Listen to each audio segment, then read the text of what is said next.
किसका? प्रभु का पावन नाम, प्रभु का पावन नाम। जय गुरुदेव।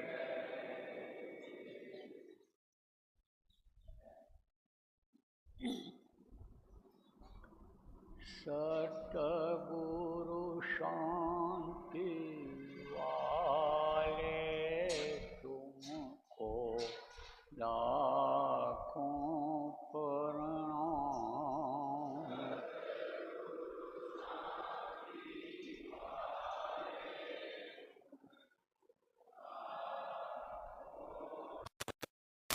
तुमको लाखों प्रणाम।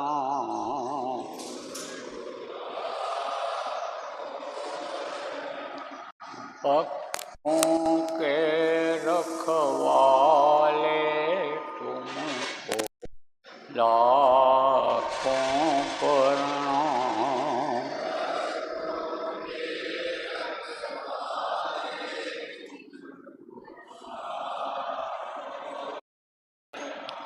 छुटदारा परिवार हैं जितने,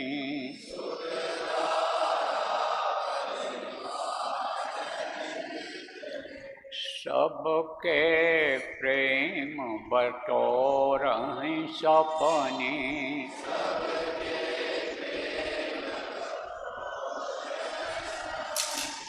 अंत समय कोई नहीं अपने,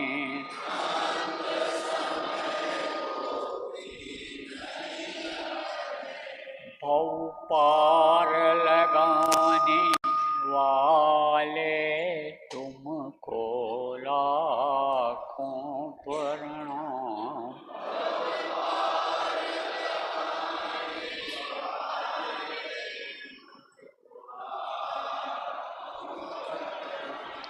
वेद वेदांत पुराण बताए,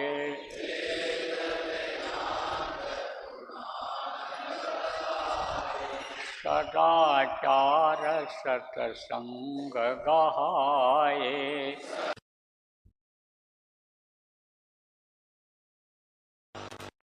ध्यान योग का भेद बताए,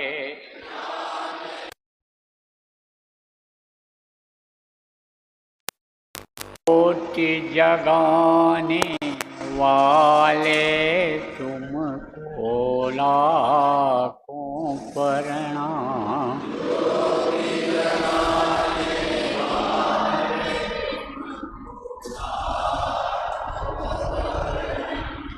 भक्तों के रखवाले तुमको लाखों प्रणाम।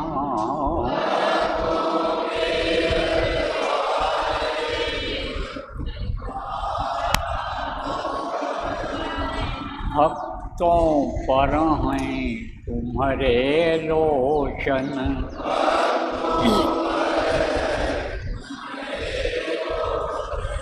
संकट तारन शोक विमोचन।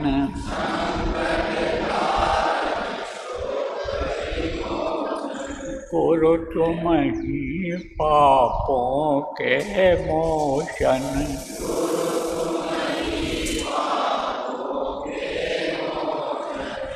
शब्द भेद बताने वाले तुमको लाखों प्रणाम।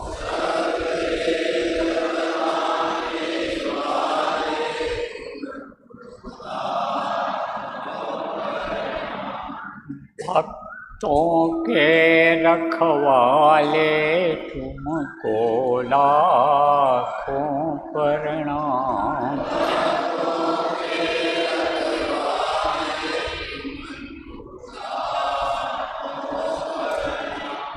सतगुरु शांति वाले तुमको लाखों प्रणाम।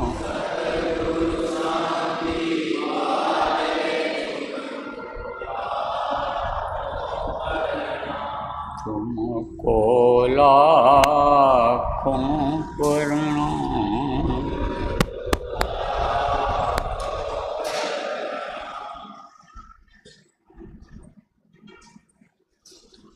जय गुरुदेव।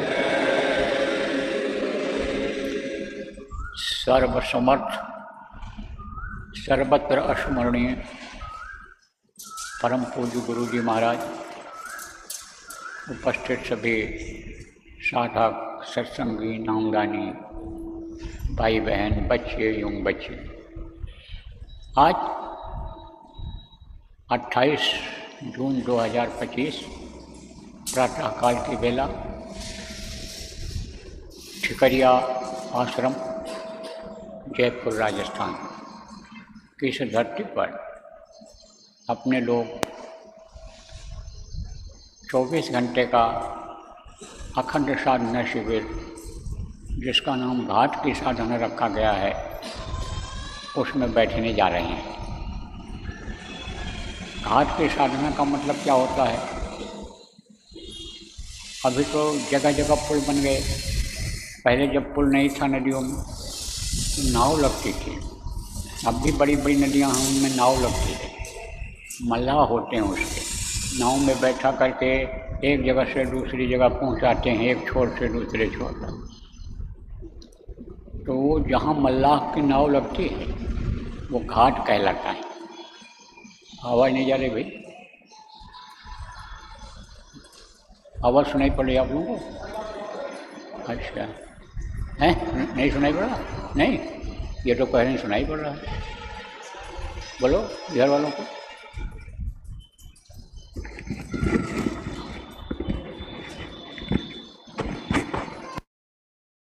अरे सुनाई पड़ा है? नहीं है?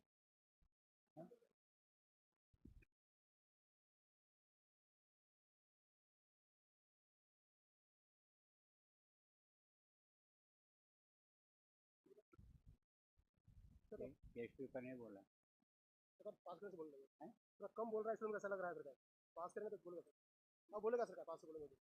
अरे सुनाई पड़ा? बोलो।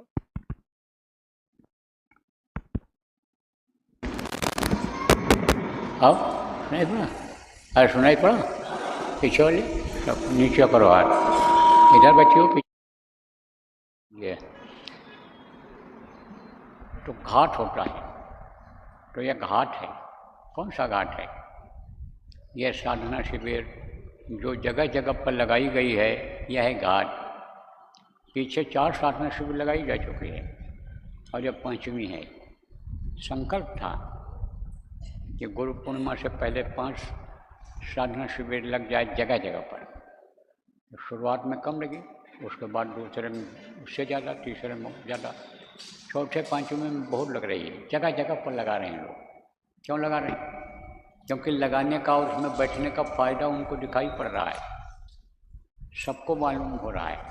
जाकी जैसी चाकरी वाको वैसा दे, जो जैसा मेहनत कर रहा है। और अंतरात्मा जिसकी जैसी है, साफ है, सुथरा है, निर्मल है, तो कहा निर्मल मन जन सो मोहि पावा और मोहि कपट छद छिद्र न बावा। जिसके अंदर निर्मलता है उस पर वो जल्दी रीझ जाता है। देखो 2 बच्चे 4 बच्चे होते हैं किसी बाप के, तो जो एकदम सीधा सरल स्वभाव का होता है, निर्मल होता है, बाप उससे ज़्यादा प्रेम करता है, उससे ज़्यादा बात करता है, उसको ज़्यादा सुख साधन सुविधा देता है। इसी तरह से जिसके अंदर जो जैसा भाव था, जैसी निर्मलता थी, सबको मिला। क्योंकि वो एक ऐसा दरबार है गुरु का, प्रभु का एक ऐसा दरबार है कि जो भी हाजिरी लगाता है उसके वहाँ खाली कोई नहीं लौटता है। तो जो अंतरात्मा गंदी थी, कर्म कई जन्मों के इकट्ठा थे, उनको भी फायदा हुआ। उनको क्या फ़ायदा हुआ? मन उनका कुछ स्थिर हुआ। जो भग रहा था भजन की तरफ से, ध्यान की तरफ से, सुमिरन की तरफ से जो हट रहा था, उसमें मन लगने लग गया। अब बार बार लगाने की इसीलिए ज़रूरत पड़ रही है।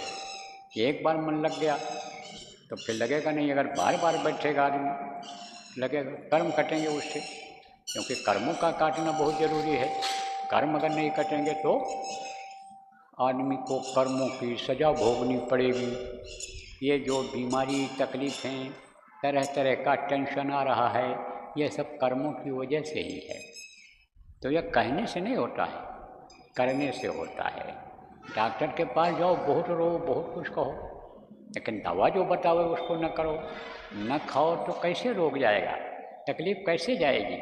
तो ये जो घाट की साधना शिविर जगह जगह पर लगाई जा रही है, ये दवाई है एक तरह से।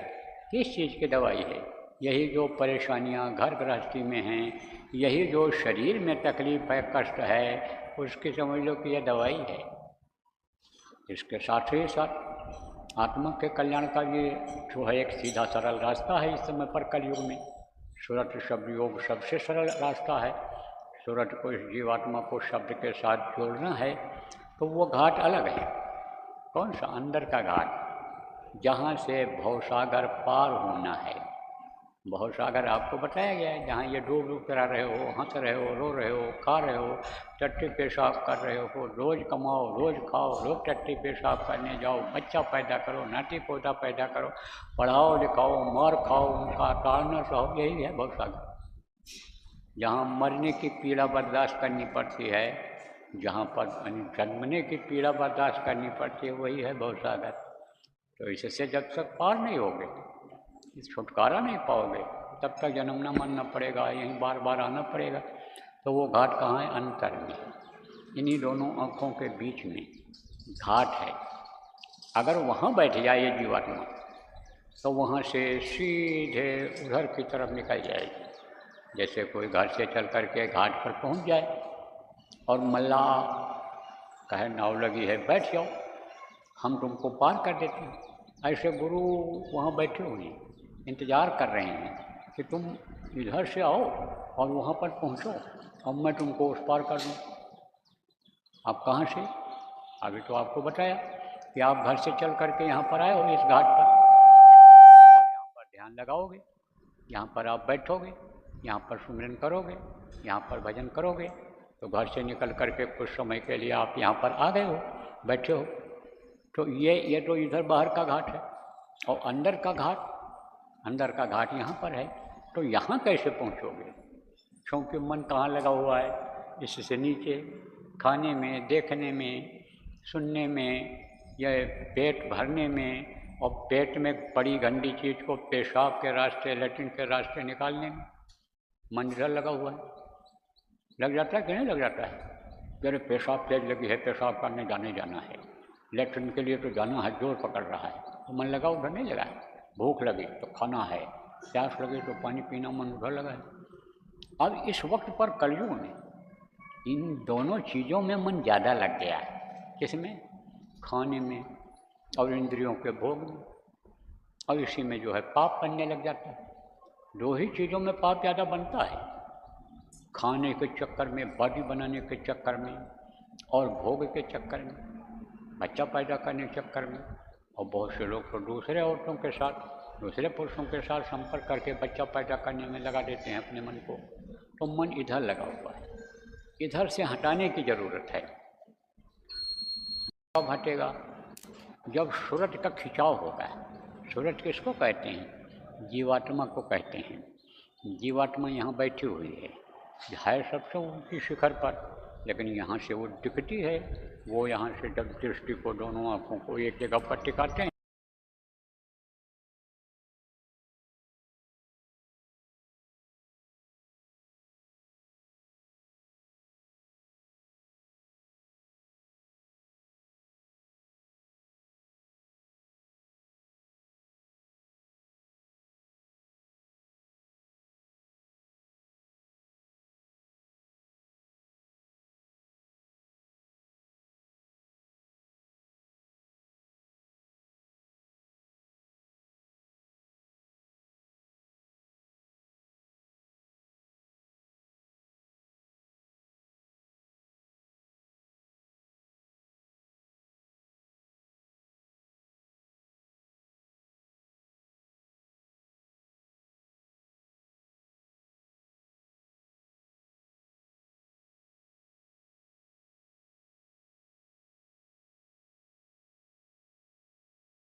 खींचो और भौहों के बीच में लाओ।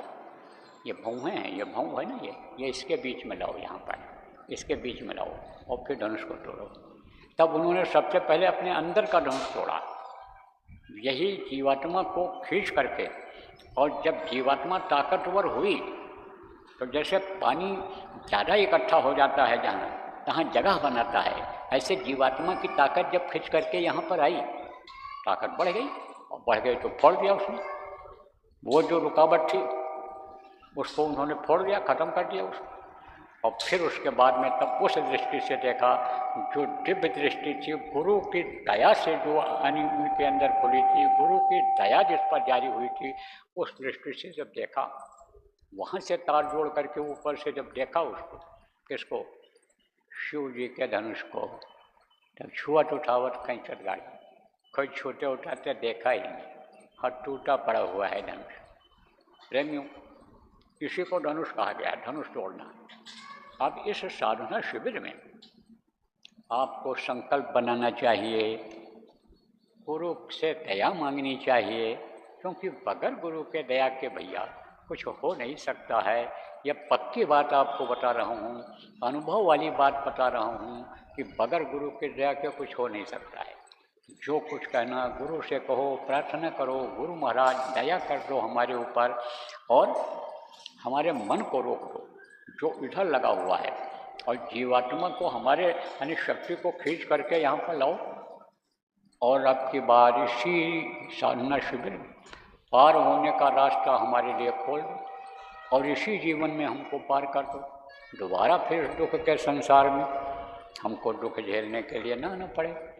तो जब आप यानी समझो कि अभी ध्यान लगाना, तो खींचना यहाँ से, क्या खींचना, मन को, मन खींचना। मन जब ऊपर की तरफ आएगा, कहाँ की तरफ, वहाँ लगवा देगा दृष्टि को, कहाँ, दोनों आँखों को एक जगह पर, जहाँ आप यानी देखोगे दूर, एक जगह पर एक बिंदु बना लो, एक जगह पर एक कोई चीज़ देख लो कि जैसे ये चीज़ है, अभी पहले देख लो। जैसे ये मान लो गुरु महाराज का फोटो है, गुरु महाराज का फोटो लगा है, इन्हीं को आँखों में ऐसे देखो, वहीं से एक जगह पर इन्हीं के चेहरे को दूर से देखो, दोनों आँखों से ऐसे देखो, एक जगह पर टिकाओ दोनों आँखों को। अब मन जब उधर से खिंच जाएगा, मन जब खिंचेगा तो वो जीवात्मा का भी खिंचाव हो जाएगा, क्योंकि जीवात्मा के साथ मन लगा हुआ है। दोनों एक सिक्का जो रुपया होता है उसके दोनों पहलू हैं, तो वो जब खिंचेगा जीवात्मा भी खिंच जाएगी और यहाँ पर आ जाएगी। तो घाट पर तो गुरु बैठे हुए, गुरु खेओ मोरी नैया जात बही प्रार्थना की जाती है, तो खेने के लिए, पार होने के लिए बैठे ही हुए, वो तो इंतजार कर रहे हैं। फकीर ने क्या कहा कि इश्क का रोके नज़ारा मुफ्त में बदनाम है, वो हुस्न खुद बेताब है जलवा दिखाने के लिए। हुस्न किसको कहते हैं, सुंदरता को। गुरु इतने प्यारे लगते हैं, गुरु इतने सुंदर लगते हैं कि बल जाओ, जैसे ये औरतें गाती हैं ना कि अब अपने बच्चे पर बल जाऊँ, दूल्हे पर बल जाऊँ, इतने सुंदर, इतने अच्छे लगते हैं। ऐसे गुरु इतने सुंदर लगते हैं कि बल जाओ उनके ऊपर। तो गुरु को हुस्न कहा कि हुस्न खुद बेताब है, गुरु खुद बेताब है। क्या दिखाने के लिए, जलवा। जलवा किसको कहते हैं, यही जो फैला हुआ है ये सब, ये सुंदरता। कोई कश्मीर देखने जाता है तो कोई डल झील देखने जाता है, तो कोई पहाड़ों पर जाता है, कोई फूलों के बगीचे में जाता है। ये क्या है, ये यानी समझो जलवा है। किसका जलवा है, प्रकृति का जलवा है। ये समझो कि यानी नेचर जिसको कहते हैं उसका जलवा है। तो जैसे ये जलवा है ऐसे ऊपर में जलवा है, तो उस जलवा को दिखाने के लिए गुरु खुद बैठा है। लेकिन कमी प्रेमियों अपने अंदर रहते हैं, हम लोग मन को नहीं रोक पाते हैं, मन भाग जाता है, मन साथ नहीं देता है। तो आज मन को रोकने की कसरत करनी है, चाहे ध्यान हो और चाहे भजन हो, चाहे सुमिरन हो।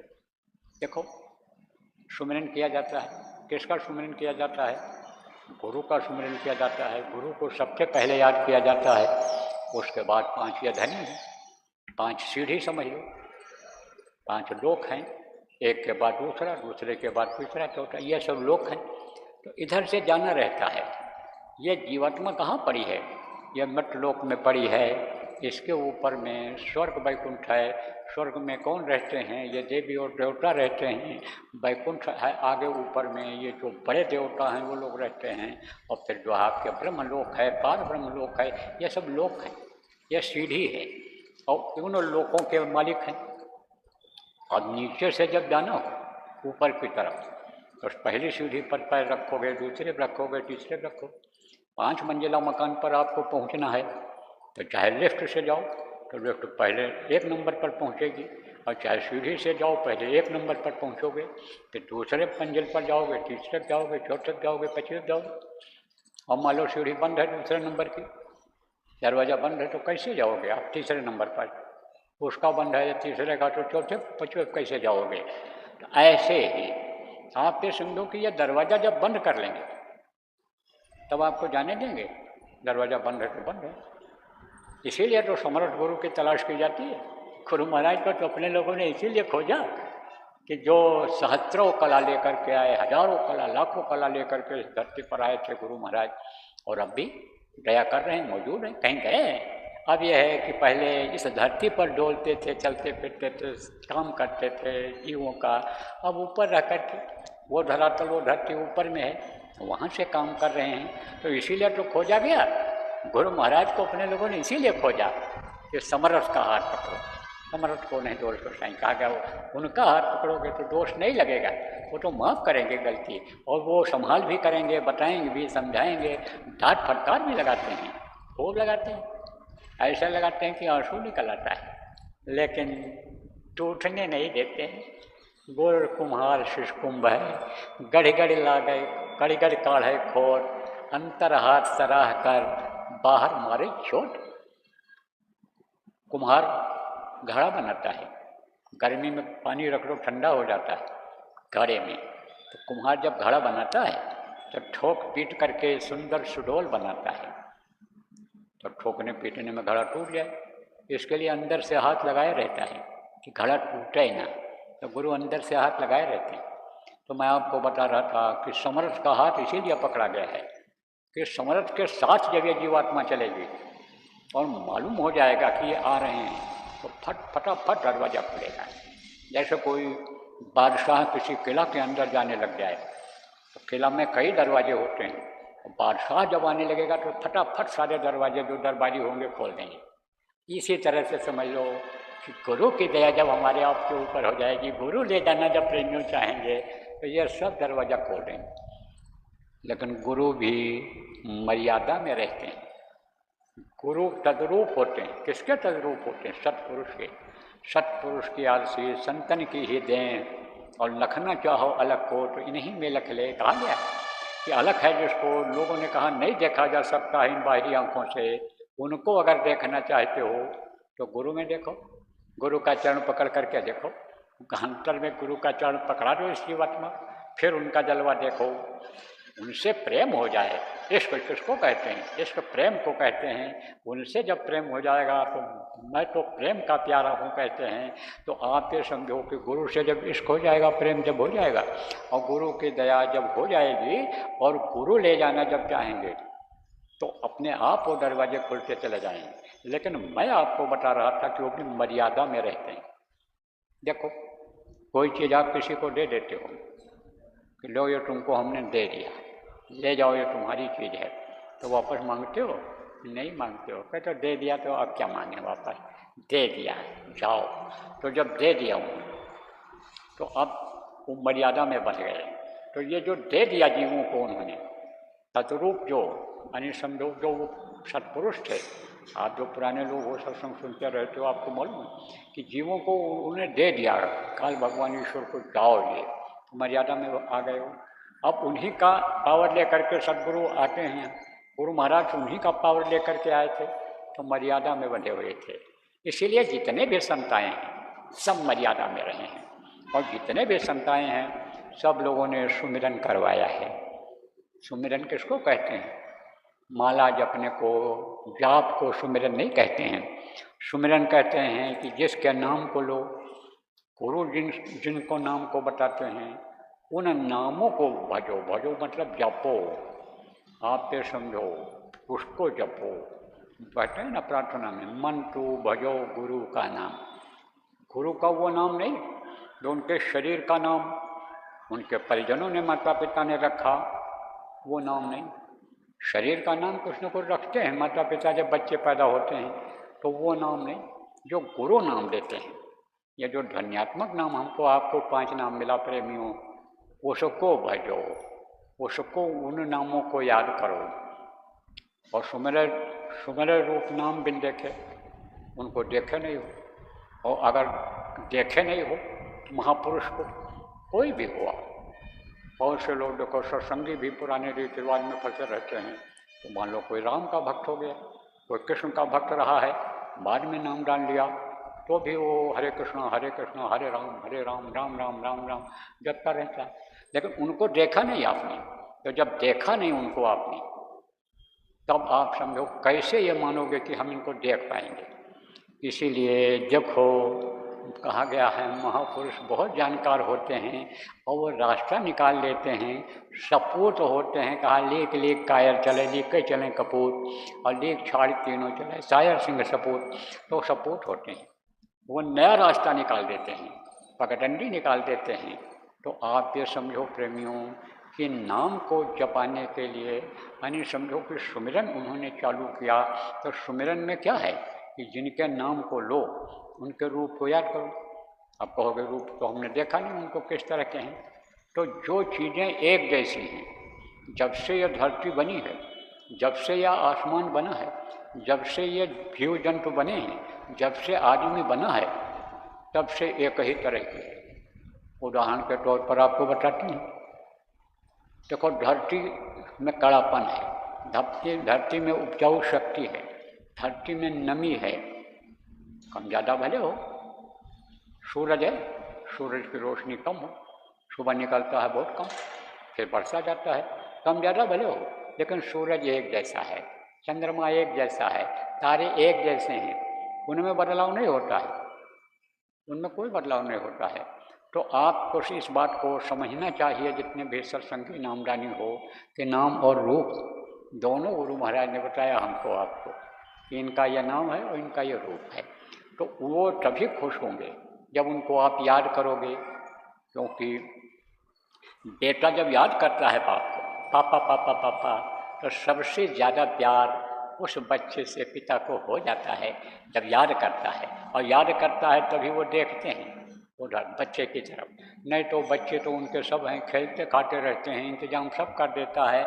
जैसे इंतजाम सब हो गया हमारे आपके लिए, और रोटी मिल जाती है, कपड़ा मिल जाता है, रहने की जगह मिल जाती है, नरम गरम प्रारब्ध के अनुसार अच्छा और मतलब मध्यम और मतलब साधारण, ये आप पे समझो सबको मिल जाता है। तो व्यवस्था तो उसने सब कर दिया है, लेकिन जब उसको याद करोगे तभी वो देखेगा।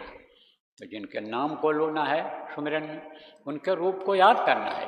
और रूप गुरु महाराज ने बताया है, गुरु महाराज की दया हुई और उनके शरीर छोड़ने के बाद मुझ नाचीज के मुँह से उसको कहलवाया है। गुरु महाराज ने ही सब सुनाया और कहा बताया, सब कराया है, ये समझ लो। मैं तो एक कनी समझो, एक कनी जैसे आप सब लोग आदमी ऐसे हड्डी मांस के शरीर वाला इंसान, तो आप ये समझो जो रूप बताया गया, जो नाम बताया गया है, उस नाम को जब लेना तो उनके रूप को देखना, रूप पर ही दृष्टि को टिकाना, मन को रूप पर ही आप मन को रूप पर ही टिकाए रहना वहीं पर, और रूप पर टिका करके नाम को आप जपते चले जाना। तो आपको जो बताया गया जितना माला करने का उतना माला पूरा कर लो। उसके बाद फिर ध्यान पर बैठ जाना रहेगा, और ध्यान में भी मन को रोकना रहेगा एक जगह पर जैसा बताया। उसके बाद भजन कराया जाता है। भजन किसको कहते हैं? ऊपर से जो आसमानी आवाज़ कही गई, अनहद वेदवाणी जिसको कहा, जिसको खुदाई आवाज़ कहा फकीरों ने, जिसको संतों ने गुरुवाणी कहा है, उसको सुनने के लिए यानी बाहर से कान को बंद करके अंदर के कान से सुनने की प्रैक्टिस करनी है, यानी समझो अभ्यास करना है आपको। तो जब बाहर से बंद करोगे और अंदर में यानी समझो तवज्जो दोगे। तवज्जो किसको कहते हैं? जैसे कोई चिड़िया बोल रही हो, कोयल बोल रहा हो, तो उधर ऐसे ध्यान लगाते हो, ध्यान लगाना है कि कौन सी पक्षी बोल रही है, क्या आवाज़, किस तरह की आवाज़ निकाल रही है। दूर कोई बैठा हो, बात कर रहा हो, दुनिया कुछ नहीं रह जाएगी, ये तो सेकंडों में ख़त्म हो जाएगी अगर ये आवाज़ खिंच जाए। तो आवाज़ को पकड़ करके ये जीवात्मा ऊपर को जाती है। देखो, रोशनी, रोशनी किसको कहते हैं? यानी प्रकाश को रोशनी, ये रोशनी है, सूरज की रोशनी है। तो रोशनी और आवाज़ का भी संबंध है। कैसे, ये भी बता दें। अभी बरसात आ रही है, होने लगी, तेज़ बरसात जब आएगी तब आवाज़ होगी और उसके बाद समझो कि बिजली चमकेगी। ऐसे चमक दिखाई पड़ती है, कभी कभी चमक दिखाई पड़ी, आवाज़ सुनाई पड़ी, किधर आपका ध्यान चला गया। तो ये भी एक दूसरे से जुड़े हुए हैं। अब ये ध्यान और भजन, जिसमें जो भी दिखाई सुनाई पड़ जाए बराबर लगे रहना चाहिए, लेकिन करना चाहिए ये तीनों। सुमिरन तो एक बार कर लो, एक बार कर लो आप, तो उसी पर वो खुश हो जाते हैं कि कम से कम 24 घंटे में हमको एक बार याद तो किया, एक बार कर लो। लेकिन ध्यान और भजन में मेहनत करनी पड़ती है, कसरत करना पड़ता है। आप पे समझो तभी बॉडी बनती है। थोड़ा सा तेल लगा दिया, चिकनाहट हो गई, हड्डी में भी पानी चली गई, हड्डी भी चलने लग गया, काम चलाऊ हो गया। लेकिन अगर बॉडी बनानी है तो तेल की मालिश करो, हड्डियाँ मजबूत हो, नसें मजबूत हों और उसमें खून का जमाव न हो। आप समझो जो खाओ हजम हो जाए, भूख बराबर लगी रहे और खाते रहो, तगड़ा होते जाओ, ताकतवर होते जाओ। सब तो कसरत करना पड़ेगा, मेहनत करनी पड़ेगी। ऐसे ही ये समझो मजबूती के लिए कि ताकत आ जाए, इसमें ताकत आ जाए, जीवात्मा में ताकत आ जाए, शक्ति आ जाए, परमात्मा रूप हो जाए, परमात्मा की ये अंश है, उसकी पूरी ताकत आ जाए, उसके लिए थोड़ी मेहनत करनी पड़ती है। आप ये समझो शब्द को पकड़ने के लिए अभ्यास करना पड़ता है। क्यों? क्योंकि अंदर का कान बंद है। किसकी वजह से? अंदर की आँख बंद है, किसकी वजह से? कर्मों की वजह से। जान ही नहीं पाते हो कर्म कहाँ से आते हैं, कैसे आते हैं, ये समझ में नहीं आता है। और वो कर्म आ जाते हैं और वही परेशान करते हैं। और भजन ध्यान सुमिरन से जो कर्म करते हैं, सेवा से जो कर्म करते हैं, वो शरीर से हो नहीं पाता है, तो वो जमा हो जाते हैं। जमा हो जाते हैं तो वो आगे बढ़ने नहीं देते हैं, शब्द को उतरने नहीं देते हैं। इसमें शब्द को पकड़ने के लिए जीवात्मा में ताकत नहीं रह जाती है, ये कमज़ोर पड़ जाती है, तो शब्द नहीं सुनाई पड़ता है, आँख से नहीं दिखाई पड़ता है। तो ये अभ्यास करना है उसके लिए। इसलिए ज़्यादा से ज़्यादा समय इस साधना शिविर में सब लोगों को देने की ज़रूरत है। जो लोग आप यहाँ पर हो या ऑनलाइन ये जो है भेज रहे होंगे, अगर ये लाइव कर रहे होंगे तो वो वहाँ पर जो सुन रहे हो, आज के दिन सब लोगों को ज़्यादा से ज़्यादा समय साधना में देना है। क्योंकि ये मुहूर्त है, मुहूर्त से जो काम करता है उसमें कामयाब हो जाता है। और देखो सारा मुहूर्त जो है, यानी सारा काम, शुभ काम जो होता है, अच्छा काम जो होता है, वो मुहूर्त से होता है। शादी ब्याह मुहूर्त से करते हो, मुंडन छेदन मुहूर्त से करते हो, जो काम आप अच्छा काम करते हो मुहूर्त से करते हो, घर बनाते मंदिर बनाते जो मुहूर्त से करते हो, तो ये मुहूर्त है। ये दुनिया के सबसे अच्छे काम से भी अच्छा काम है, इसका यह मुहूर्त है। ये जो 24 घंटे का अखंड साधना शिविर है, यह मुहूर्त है। आज और दिन का, कल का, ये दिन का यह मुहूर्त है। आज किसी भी समय कोई शुरू कर दे और कल किसी भी समय ख़त्म करे तो मुहूर्त के अंदर रहेगा। तो आपका अभी शुरू हो जाएगा। अभी हम नाम धुनी बोलेंगे और नाम धुनी बोलने के बाद फिर आपसे कहेंगे कि अब आप लोग सुमिरन में बैठ जाइए। तो आप कपड़ा ऊपर से डाल लेना। देखो ये एकांत बनाना जरूरी होता है। कहा गया भोजन भजन और खजाना, इन तीनों का अलग ठिकाना। भोजन एकांत में खाना चाहिए, क्योंकि किसी किसी की नज़र खराब होती है और जब पड़ जाती है तो वही जुलाब हो जाता है, हजम नहीं होता है, तकलीफ हो जाती है।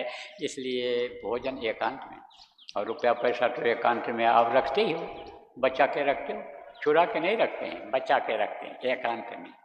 लड़के से, बाप से पति से कोई चोरी होती है? अरे किससे चोरी भाई, इसको चोरी होती, चोरी नहीं होती। संभाल के रखते हैं कि भाई न मांग ले, अनाप शनाप खर्च कर दे, बेटा न मांग ले, पति न खर्च कर दें, पत्नी न खर्च कर दें, तो उसको छिपा के रखते हो। इसी तरह से भजन को भी छिपा करके करना चाहिए, ध्यान सुमिरन छिपा के करना चाहिए। नज़र न लग जाए लोगों की कि क्या कर रहे हैं ये, क्या इनको सुनाई दिखाई पड़ता होगा, क्या चीज़ है। अरे ऊपर से कपड़ा डाल लिया, आँख बंद कर लिया, मान लो सफ़र में हो, कहीं रुमाल ही डाल लो ऊपर से, आंख बंद कर लो, लोग समझेंगे भाई सो रहे हैं। बहुत से लोग सोने वाले भी ऊपर से डाल लेते हैं अपने मुंह के ऊपर में, मक्खी मच्छर न नाक में घुस जाए, मुंह खुल जाए तो उसमें न मुंह में चले जाएं, इसलिए वो डालते हैं।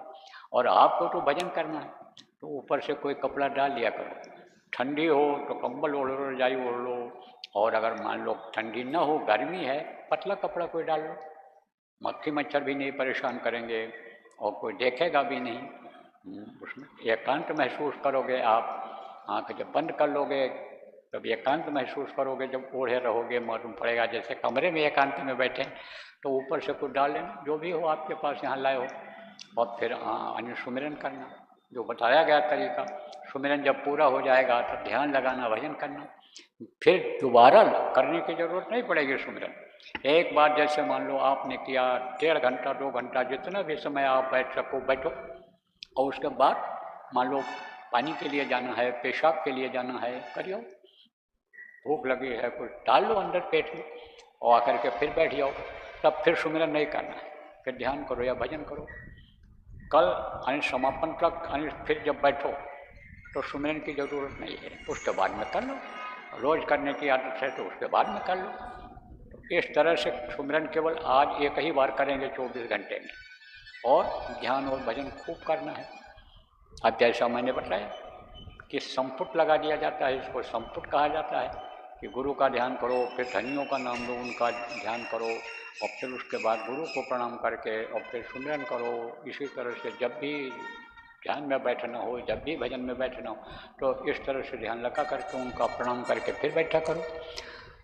तो पहले सुमिरन करना है, और सुमिरन जब इसका पूरा हो जाए तो अपने आप बगैर कहे ध्यान और भजन में बैठना।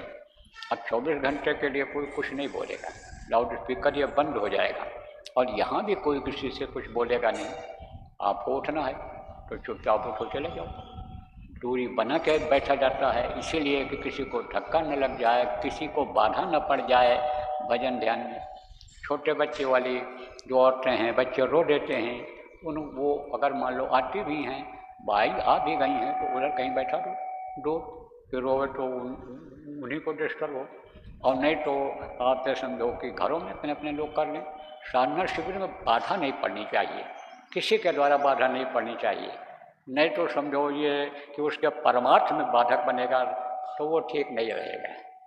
जैसे बताया ना कि पुण्य और पाप, तो पता नहीं चलता है कि पुण्य कब बन गया और पाप कब बन गया, इसलिए बचने की जरूरत है, बाधा किसी को न पड़े।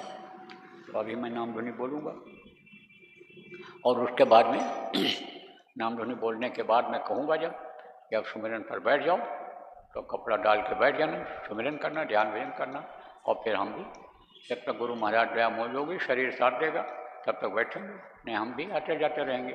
ठिकरिया में वहाँ रजनी विहार आश्रम पर भी सुबह समझो 4:30 बजे से शुरू कराया, उधर 5 बजे 10 50 पे 4:50 तक वहाँ बैठ गए हैं सब लोग, थोड़ा बताया उनको और फिर बैठ गए वहाँ पर।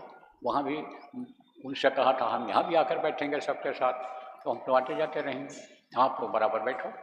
इसके अलावा मान लो दूर से कहीं आ गए हो कि भाई वहाँ चलो वहीं से शुरुआत करते हैं अपने आश्रम से, तो आप जा भी सकते हो, अपना घर का भी काम देख सकते हो, लेकिन नज़दीक में ही जहाँ साधना शिविर लगती होगी, साधना शिविर में आज बैठने की सब लोग कोशिश करना, वहीं बैठ जाना।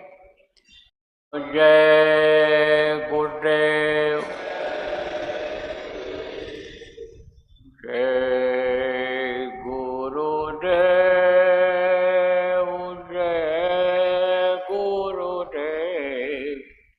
जय गुरुदेव, जय जय गुरुदेव।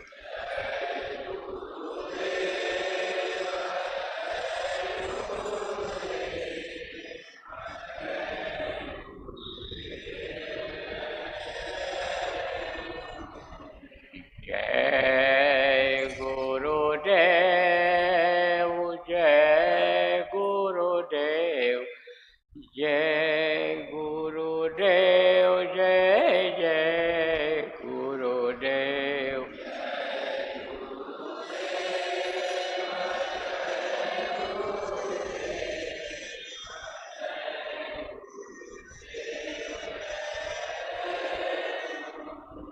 जय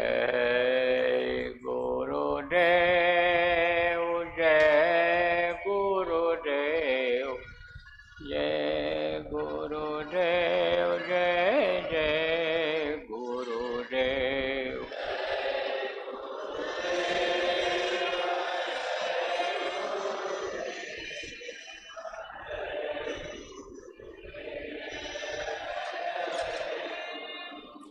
जय गुरुदेव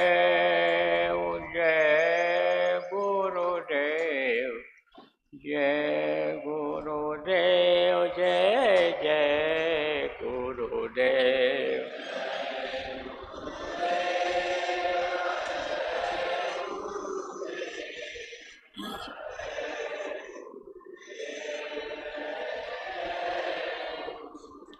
जय गुरुदेव जय गुरुदेव।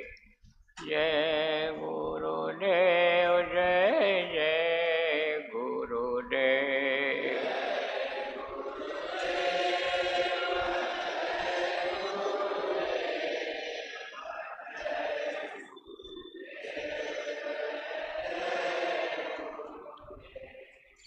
जय गुरुदेव।